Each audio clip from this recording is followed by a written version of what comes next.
96 FM Merkuri, sahabat, dan di siang kali ini, lebih tepatnya siang jelang sore ya, sahabat, di cuaca kota Surabaya yang luar biasa, cukup lumayan panas. Ini mungkin salah satunya akibat global warming. Nah, berhubungan juga nanti ini ya dengan obrolan kita kali ini, sahabat, karena di episode perbincangan talk show Suara Dewan kali ini saya membahas berkaitan dengan pengolahan sampah di Jawa Timur, antara regulasi dan implementasi. Sudah hadir di studio Wakil Ketua Komisi D DPRD Provinsi Jawa Timur, ada Pak Husnul Arif Esos. Terima kasih sudah hadir, Pak. Sama-sama Mbak Yanti Lestari. Terima kasih sehat, sudah ya? Alhamdulillah. Sehat juga, Pak. Alhamdulillah Mbak Yanti, harus sehat ini. Iya, harus sehat, banyak ya Pak kegiatannya. Selain tadi paripurna, kemudian masih ada kegiatan-kegiatan lain. Beliau menyempatkan untuk ngobrol bersama kita di perbincangan talk show Suara Dewan di 22 September ini, sahabat. Dan Anda ini juga bisa menyaksikan perbincangan kita kali ini di websitenya Merkuri, di www.merkurifm.id. Selain audio, Anda juga bisa menyaksikan secara visual di visual radio di websitenya Merkuri ya. Dan jangan khawatir untuk Anda nanti yang tertinggal juga bisa menyaksikan kembali di YouTube channelnya Merkuri. Selain ada Wakil Ketua Komisi D DPRD Provinsi Jawa Timur, ada juga Pak Agus Sutahyo, STM PSDM, Ketua Tim Kerja Pengembangan Sarana dan Prasarana Dinas Lingkungan Hidup Provinsi Jawa Timur. Terima kasih Pak sudah hadir. Alhamdulillah. Kita kasih. Diskusi santai saja ya Pak. Kita memindahkan dari yang di depan ke sini gitu ya. Supaya lebih nyaman lah ya, sahabat Merkuri juga bisa bergabung bertanya di line telepon 5620096 atau di WhatsApp call dan juga WhatsApp Messengers di 08173096. Kalau kita bicara tentang pengolahan sampah Pak, setiap hari Jawa Timur ini menurut data ya menghasilkan 31.000 hingga 33.000 ton sampah. Tapi sebagian besar itu masih ditangani dengan metode lama seperti open dumping atau sanitary landfill. Dan pertanyaannya mungkin ya, kenapa sampai dengan hari ini tuh belum ada terobosan besar dalam pengelolaan sampah di Jawa Timur dengan pengembangan teknologi yang ada. Kemudian semakin hari kan masyarakat kita juga semakin bertambah, tentunya sampah yang dihasilkan juga bertambah. Nah, itu seperti apa? Lahannya kan tidak bertambah nih. Seperti apa nih Pak? Siapa dulu nih? Boleh. Boleh. Oke, siap. Dari lingkungan hidup mungkin ya Pak, karena Pak Agus dulu, monggo. Iya, dari perspektif memang data SIPSN kita Pak, Sistem Informasi Pengelolaan Sampah Nasional, dari 50 TPA yang ada di Jawa Timur, hampir sekitar 6%-nya menggunakan sanitary landfill itu hampir 93, sedangkan 6%-nya di open dumping, artinya nggak memenuhi syarat. Bagaimana kita bisa mengembangkan sistem terobosan ini? Sebenarnya kita lihat sanitary landfill kita diharapkan gitu ya bisa hanya menerima residu. Artinya nggak hanya semua sampah yang masuk ke sana, tetapi bagaimana sampah itu benar-benar diklasifikasikan dan dipilah-pilah dari sumber. Sehingga teknologi yang dikembangkan sebenarnya bagaimana sampah itu bisa selesai pada saat di sumber penghasilnya. Artinya teknologi yang kita kembangkan adalah bagaimana composting itu bisa kita jalankan di masyarakat penghasil, kemudian banyak teknologi yang bisa kita kembangkan di sana. Dari sisi teknologi selain composting, biokonversi, kemudian sistem RDF substitusi sebagai bahan bakar, itu ada peluang sebenarnya. Jadi kami berharap mendorong bagaimana sistem pengurangan sampah melalui berbagai teknologi itu bisa kita kembangkan, dan harapannya tahun 2030 sebenarnya sampah yang masuk ke sanitary landfill itu benar-benar residu gitu, nggak macam-macam lagi. Jadi kami harapkan semacam itu. Hanya dari sisi kembali lagi ya, implementasi ini kan sampah ini kan lari maraton ya, nggak hanya sekaligus bisa selesai. Tapi ini kita harus tetap dorong bagaimana masyarakat itu bisa milah, kita konversikan ke berbagai jenis sumber daya yang ada, kemudian barulah nanti disposisi TPA itu harus kita benar-benar tekankan residu itu masuk ke TPA. Nah, kalau menurut Dewan seperti apa nih Pak setiap hari sampah semakin ya. Menggunung. Nah, seperti apa nih Pak? Iya Mbak Yanti, saya sedikit menggarisbawahi ini dulu terkait dengan tadi yang disampaikan Pak Agus di sistem informasi apa tadi Pak? Sampah Pengelolaan Nasional sampah dari Kementerian KLHK. Ini saya coba memastikan dulu berapa sih produksi sampah kita setiap harinya. Ya. Tadi kalau Mbak Yanti menyampaikan sekitar 30 sampai 33.000 33.000 ton. ton per hari. Kok agak sedikit berbeda dengan data yang kemudian dirilis Mbak. Jadi kalau 2023 yang lalu itu estimasi ada sekitar 16.000 ton gitu kan. Ya. 16.000. Kalau satu tahunnya estimasi berarti ada di angka 6.117.000 ton. Ya. Tapi kalau nanti ketemunya 30 sampai 33.000 berarti nanti kisaran kurang lebih 25 juta. 25. Jadi ini juga menjadi PR kita terkait dengan database Pak Agus. Sebenarnya berapa sih produksi sampah pastinya yang ada di Jawa Timur. Soalnya hitungan tadi menjadi 2 kali lipat. 2 kali lipat antara 16 menjadi 33. Tapi prinsip apapun itu ini memang menjadi PR kita bersama. Kalau dibilang Jawa Timur darurat sampah, saya sepakat Pak Agus. Jawa Timur itu sesuai data tadi yang disampaikan dari Sistem Informasi Pengelolaan Sampah Nasional dari Kementerian KLHK, itu Jawa Timur itu menduduki peringkat 2 produksi sampahnya setelah DKI. Betul ya Pak Agus? Betul. Setelah DKI. Nah maka menjadi PR kita semua, apa yang tadi sudah disampaikan Pak Agus, ini adalah tantangan kita bersama, bahwa ada regulasi yang memang harus kita lalui, ada kemampuan fiskal yang harus kita pahami. Tapi terlepas dari regulasi maupun kemampuan fiskal, harapannya ada sebuah solusi bagaimana kita bisa mengurangi resiko timbulan sampah. Tadi diantaranya adalah bagaimana kita membuat mengelola sampah ini secara modern, kemudian memfungsikan kepada hal yang kemudian produktif seperti yang ada di Bernowo. Kemudian ada beberapa hal yang mungkin kaitannya kemampuan fiskal, kita memperlibatkan pihak swasta. Contohnya begitu Mbak Yanti. Jadi memang diharapkannya ya sahabat, kalau bicara tentang pengelolaan sampah memang tidak bisa pemerintah sendiri gitu ya.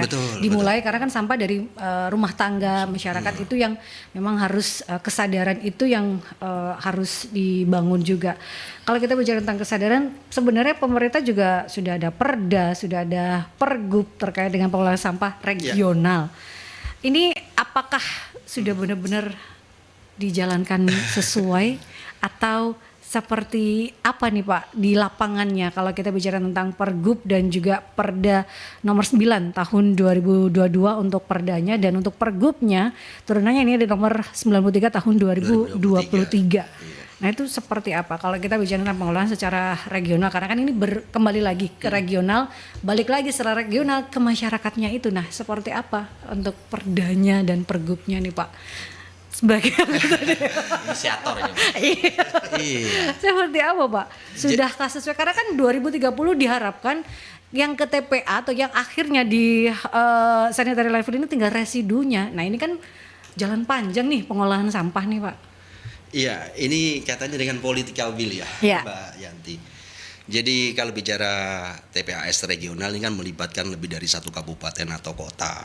Jadi ketika satu kota ini selesai, tapi kota sebelahnya atau kabupaten sebelahnya ini kemudian belum selesai dari urusan political will-nya, yang nggak akan jalan. Betul. Sepemahaman saya ini memang sudah cukup lama ya kalau diundangkan 9 November 2022 ya Pak Mas ya. Kemudian pergubnya sudah ada di 2023, kemudian sudah ada trial. Waktu itu diantaranya adalah Kediri Raya. Kebetulan dapil saya Mbak Yanti. Kemudian ada Simola Gres dan yang berikutnya adalah Probolinggo Raya.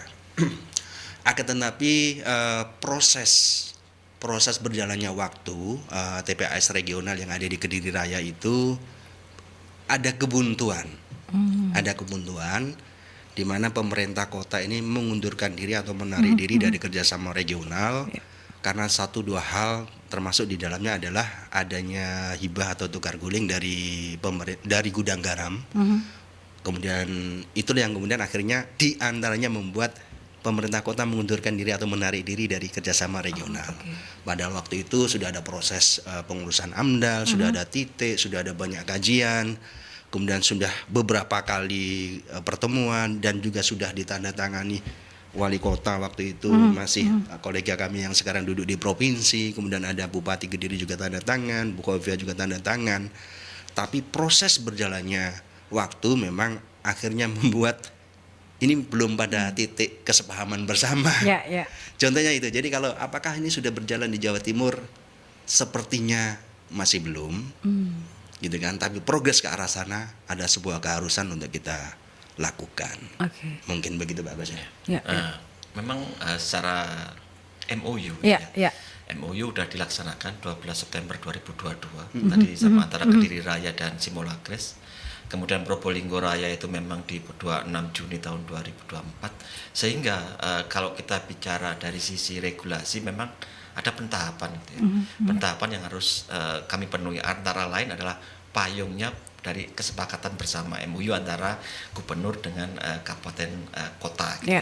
Jadi karena ini memang tahapannya sangat panjang, bagaimana Perda 9 tahun 2022 itu maupun 93 Pergub 93 tahun 2023, memang tahapan yang kami lakukan saat ini adalah di posisi untuk kesepakatan bersama gitu ya. Jadi banyak sekali readiness kriteria yang harus dilakukan, pentahapannya sangat panjang gitu ya, mulai MOU, kemudian surat pernyataan minat, terus sampai ke posisi bagaimana dokumen lingkungan dan persiapan dokumen itu kita siapkan. Itu mungkin di tahun 2000, targetnya sih 2025 ini Pak. Tetapi karena ya tadi ada berbagai macam hal-hal yang mungkin perlu disepakati kembali gitu, jadinya menjadi agak molor lah gitu. Tapi kan pengolahan sampah tidak bisa menunggu ya Pak. Betul. Itu yang memang harus, tapi progresnya memang diharapkan secepatnya. Itu yang dilakukan. Kalau kita bicara tentang pengawasan juga sejauh ini, karena memang hambatannya ternyata di lapangan sebegitunya Pak. Seperti apa untuk pada akhirnya supaya ini bisa cepat dilakukan MOU dari provinsi kepada kabupaten kota, pengawasan terhadap implementasi perda itu sendiri supaya benar-benar memang secepatnya diharapkan. Targetnya 2025. Karena target yang di 2030 supaya bisa tercapai. Seperti apa Pak? Iya, ini memang jadi kendala kita Mbak ya. Jadi harapan kita ini kan satu di antaranya adalah Kediri Raya yang sudah kita ukur itu paling siap mungkin waktu itu ya. Tapi akhirnya masih belum bisa berjalan. Kami dari sisi pengawasan tentunya mendorong pemerintah provinsi untuk menginisiasi. Jadi tidak hanya menunggu menunggu pengajuan atau permintaan dari pemerintah daerah maupun kota, kabupaten maupun kota untuk kemudian berkolaborasi membentuk TPAS regional. Tapi bagaimana pemerintah provinsi ini juga mengambil bagian untuk menginisiasi, menyampaikan solusi pembuatan TPAS regional ini berdasarkan data timbulan sampah di masing-masing kabupaten kota, persoalan-persoalan sampah di kabupaten kota, kemudian disolusikan dalam bentuk sebuah kerjasama TPAS regional itu. Nomenklaturnya sudah ada, payung hukumnya sudah ada. Memang perlu banyak hal untuk kemudian ini bisa terrealisasi Mbak. Di antaranya ini kan siapa yang kemudian kebebanan lahan. Tadi disampaikan itu persoalan ya betul. Iya, disampaikan Mbak Yanti di awal tadi kan, ini kalau lahan nggak bisa berubah nih, nggak bisa berkembang, sampah yang berkembang gitu ya. Jadi itu menjadi aspek teknis. Jadi mencari lahan ini, jadi tahapan-tahapannya ini kan ada aspek pengaturan. Ini kita bicara payung hukum, ada aspek kelembagaan, bahwa siapa nanti yang kemudian memisahkan antara operator dan regulator. Kemudian aspek teknis diantaranya adalah persiapan atau kesiapan lahan, dan disusul berikutnya adalah perencanaan dokumen dan seterusnya.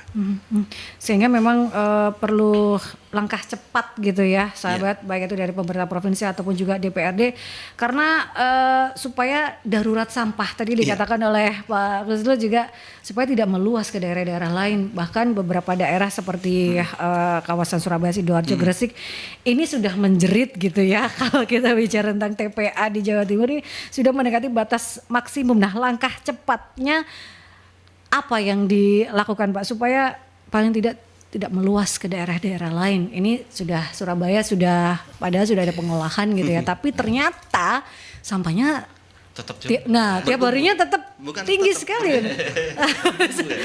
Malah menggunung gitu. Seperti apa nih Pak? Secara kebijakan sebenarnya kami sih berpegang pada semangatnya itu desentralisasi kebijakan gitu ya. Artinya kalau sesuai kewenangan Undang-Undang 23 tahun 2014 itu kan memberikan kewenangan penuh terhadap kabupaten kota. Dan kami dorong sebenarnya bagaimana proses desentralisasi pengelolaan sampah ini menjadi benar-benar terwujud. Artinya kalau kita bicara pengelolaan sampah di posisi pengurangan dan penanganan, kita dorong pengurangan sampah dari sumbernya.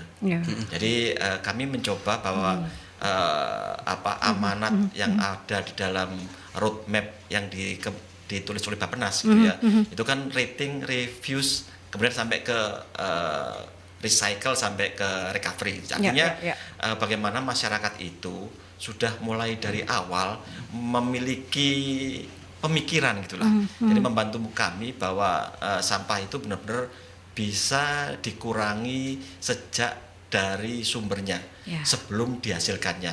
Itu jadi kami semangatnya memang ke situ, karena tugas kami apa yang disampaikan oleh Pak Guslo tadi kan memang posisinya nanggung ya provinsi ini ya, karena terus terang kita bukan ujung tombak, kita cuman memfasilitasi gitu ya. Jadi katakanlah kalau bicara di masalah-masalah regulasi, kita pun juga berharap bahwa tugas itu bisa benar-benar kami emban gitu ya. Jadi salah satunya adalah posisi sampah-sampah itu yang timbul tidak secara periodik, artinya sampah-sampah itu kan dikali banyak ya. Nah itulah mungkin domain provinsi yang harus kami prioritaskan dibandingkan sampah yang mungkin masih bisa dikelola melalui teman-teman kabupaten kota. Jadi inilah mungkin rencana-rencana kami bagaimana untuk saat ini pengembangan masalah-masalah persampahan lebih kami prioritaskan terhadap bentuk-bentuk pengurangan sampah. Nah itu melalui edukasi, melalui batasan timbulan, melalui daur ulang, melalui pemanfaatan. Jadi itulah yang kami dorong ke sana. Karena mau tidak mau, suka tidak suka, amanat Undang-Undang 18 tahun 2008 pengelolaan sampah itu tugas bersama sampah ini. Bukan masalah di posisi kewenangan masih ada, tapi juga tugas ini menjadi tanggung jawab bersama. Itu tanggung jawab setiap warga negara sebenarnya ya Pak ya, kalau kita bicara tentang amanat undang-undang gitu ya. Kalau kita bicara tentang sampah gitu. Tapi kan memang beberapa seperti Surabaya, Sidoarjo dan Gresik itu kan memungkinkankah untuk diberikan TPA regional di Kediri Raya? Itu sudah dicoba seperti itu, tapi masih belum bisa berjalan dengan baik. Kalau untuk daerah-daerah yang Surabaya mungkin sudah ada TPA yang di Benowo, tapi kan memang butuh mungkin pengawasan, mungkin pendampingan seperti apa supaya daerah-daerah di regional aglomerasi ini juga bisa melakukan hal yang sama sehingga nanti bisa ke daerah-daerah lain. Itu nanti ya sahabat, kita jawab nanti setelah jeda iklan berikut ini. Tetap stay tune di perbincangan Talkshow Suara Dewan ya, karena kita sedang membahas pengolahan sampah di Jawa Timur antara regulasi dan implementasi. Anda bisa bergabung di 5620096 atau di WhatsApp call dan juga WhatsApp Messengers di 08173096. 96 FM Merkuri, sahabat, kembali lagi di perbincangan kita di Talkshow Suara Dewan ya, bersama dengan Pak Husnul Arif, Esos, Wakil Ketua Komisi D DPRD Provinsi Jawa Timur, dan juga ada Pak Agus Sucahyo, STM PSDM, beliau Ketua Tim Kerja Pengembangan Sarana dan Prasarana Dinas Lingkungan Hidup Provinsi Jawa Timur. Karena kita sedang membahas terkait dengan pengolahan sampah di Jawa Timur antara regulasi dan implementasi, sahabat. Karena kalau kita bicara tentang pengolahan sampah, memang ujung tombaknya adalah kabupaten dan kota. Sedangkan provinsi itu ya harus ada MOU terlebih dahulu untuk bisa membantu. Hanya sebatas itu. Kalau tadi perbincangannya adalah memfasilitasi gitu ya pengolahan sampah. Tapi memang ujung tombaknya adalah kabupaten kota, lebih lagi adalah ujung tombaknya masyarakat itu sendiri. Iya, betul.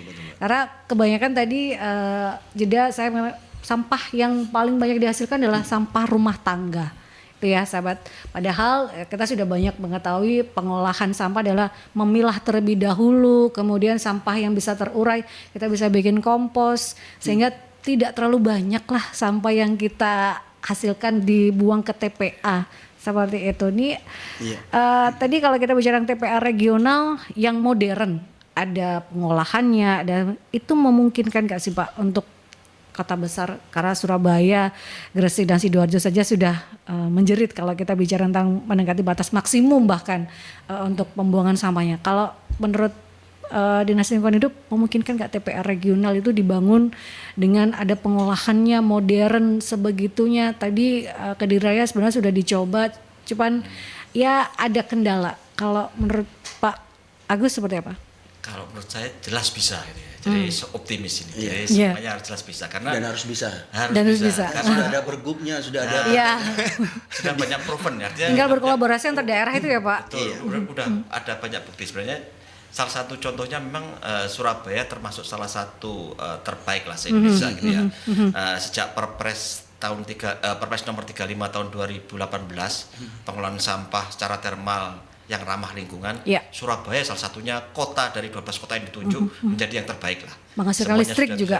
Menghasilkan listrik PLTSA dan itu memungkinkan gitu ya. Hanya kembali lagi gitu ya. Kemampuan fiskal dari masing-masing kabupaten kota itu memang salah satunya tadi. Kenapa kendala itu belum tadi disampaikan oleh Pak Arif ya.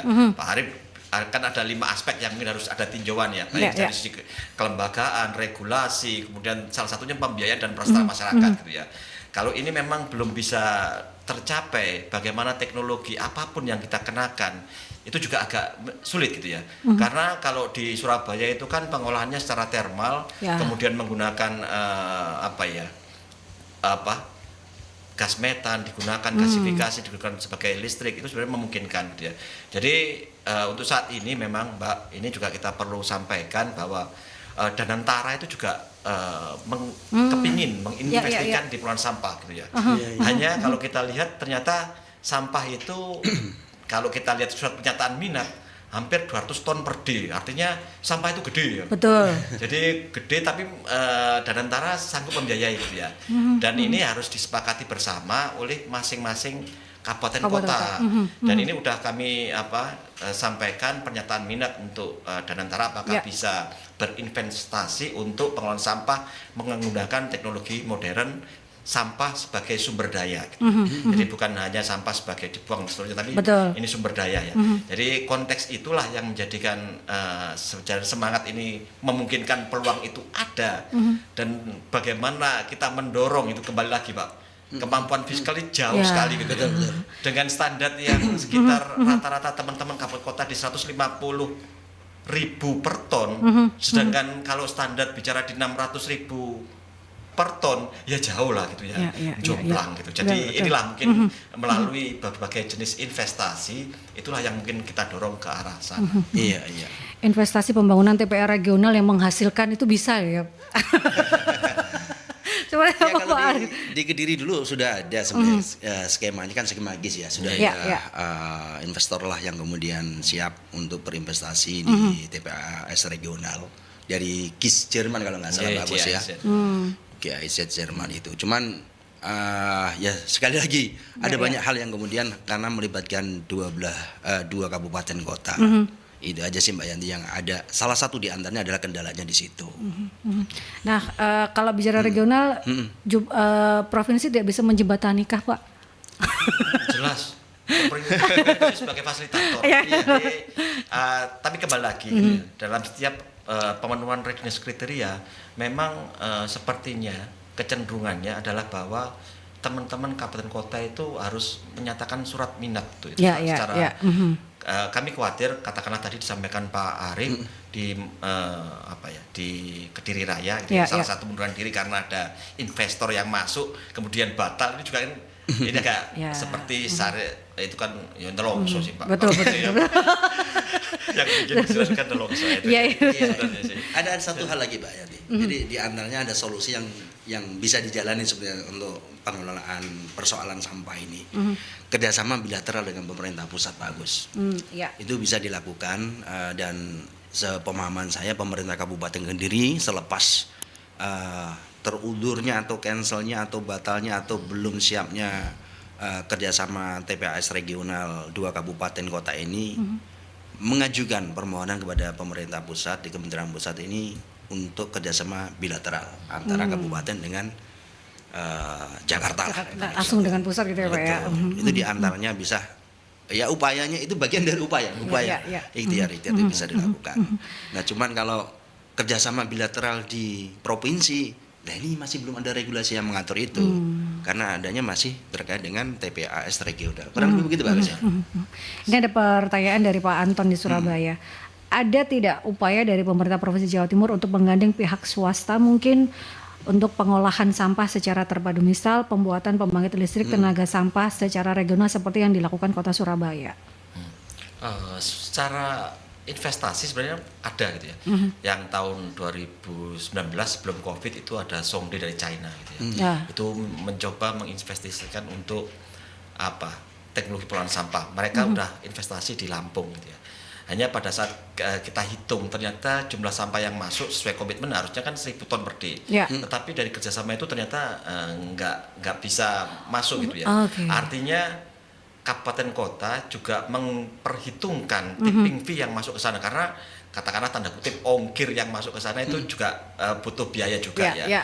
Terus kemudian kalau kita lihat di tempat tadi Danantara juga Danantara itu mencoba merubah perpres merevisi lah.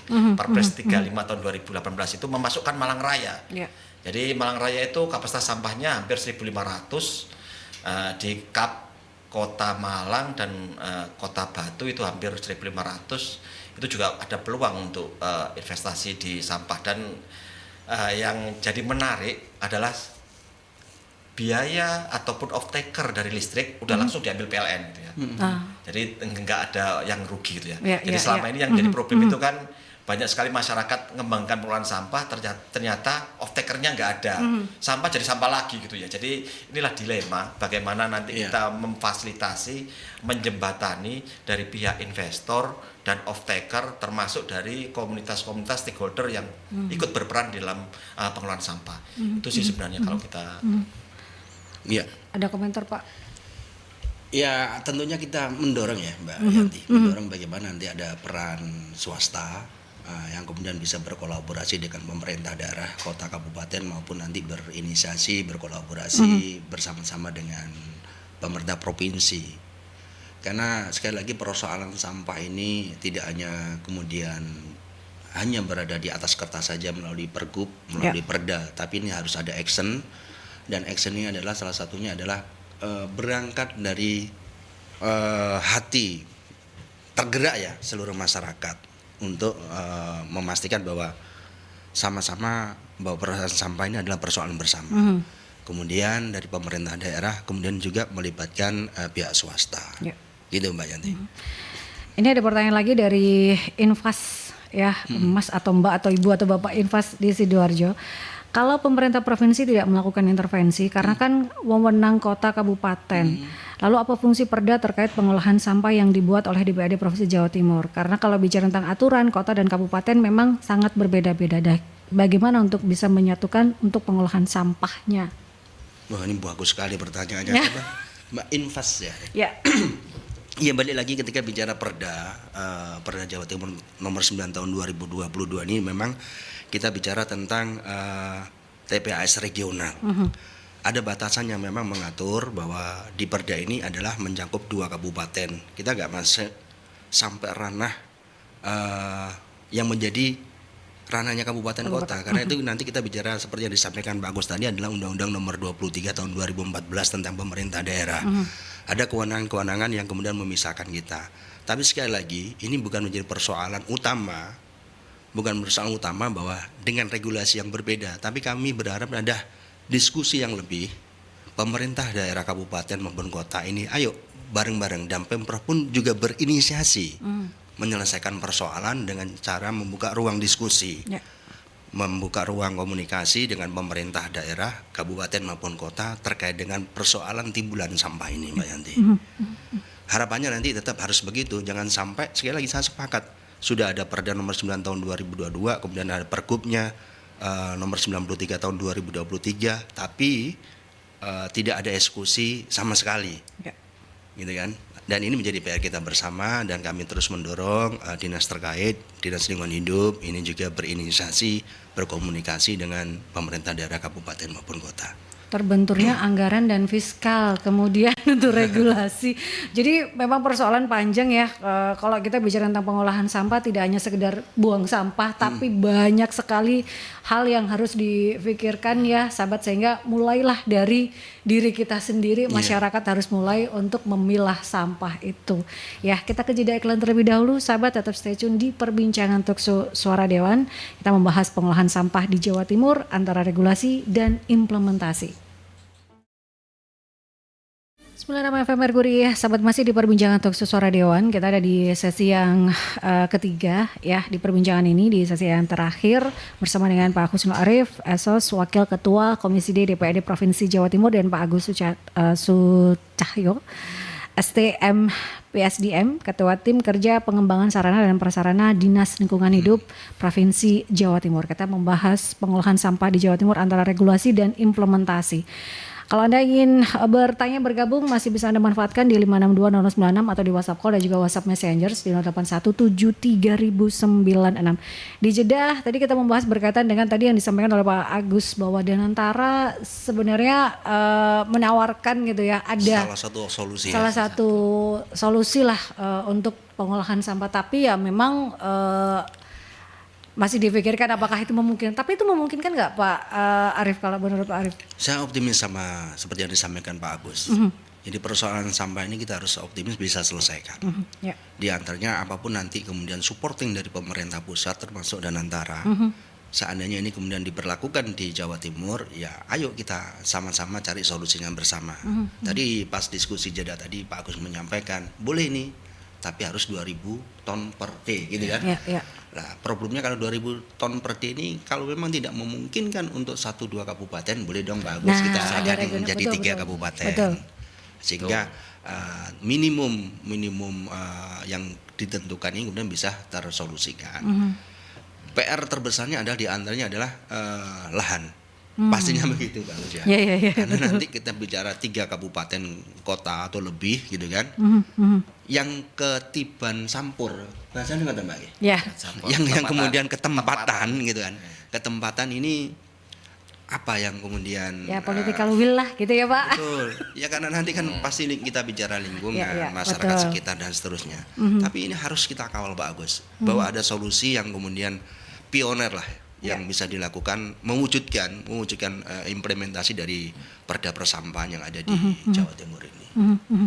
Karena kan regulasi bisa dibuat, teknologi bisa dibangun, tapi juga harus butuh keterlibatan dari masyarakat itu sendiri gitu ya. Ini sudah ada, paling tidak ada secercah lah lagi gitu ya Pak ya, kita bisa lagi ya. Sudah ada Perda, sudah ada Pergubnya, ini juga ada. Karena kan kita tadi di awal juga terbenturnya itu fiskal. Kalau kita bicara tentang regional-regional dan juga yang ketempatan itu. Kalau saya ketempatan, saya dapat apa? Pasti ada itu kan, political will-nya. Nah, itu kan butuh dibicarakan, butuh diskusi lebih panjang supaya persoalan sampah ini paling tidak bisa tertangani, dan 2030 hanya tinggal residu di TPA-nya gitu ya Pak. Ya, betul. Seperti apa Pak Agus? Apakah memang itu akan dibicarakan bisa lebih lanjut lagi supaya benar-benar masyarakat juga dilibatkan, swasta, kemudian pemerintah pusat, pemerintah daerah, seperti apa Pak? Kalau kita lihat case di Malang Raya, penanggulangan Danantara dari KLHK itu sebenarnya teman-teman kota udah bersedia menyediakan lahan itu Pak.